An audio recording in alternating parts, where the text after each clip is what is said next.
L'épître de Paul aux Éphésiens, chapitre 2.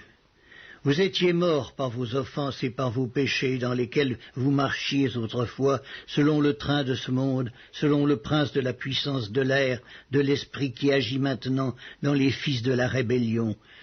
Nous tous aussi, nous étions de leur nombre et nous vivions autrefois selon les convoitises de notre chair, accomplissant les volontés de la chair et de nos pensées, et nous étions par nature des enfants de colère comme les autres.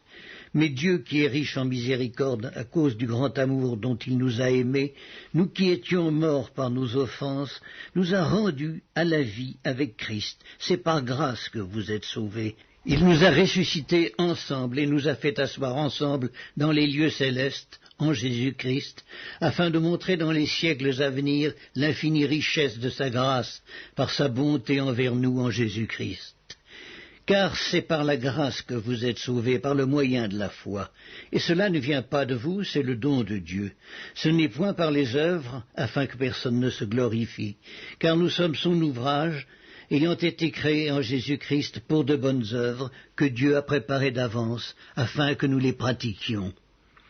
C'est pourquoi, vous autrefois païens dans la chair, appelés incirconcis par ceux qu'on appelle circoncis, et qui sont en la chair par la main de l'homme, souvenez-vous que vous étiez en ce temps-là sans Christ, privés du droit de cité en Israël, étrangers aux alliances de la promesse, sans espérance et sans Dieu dans le monde.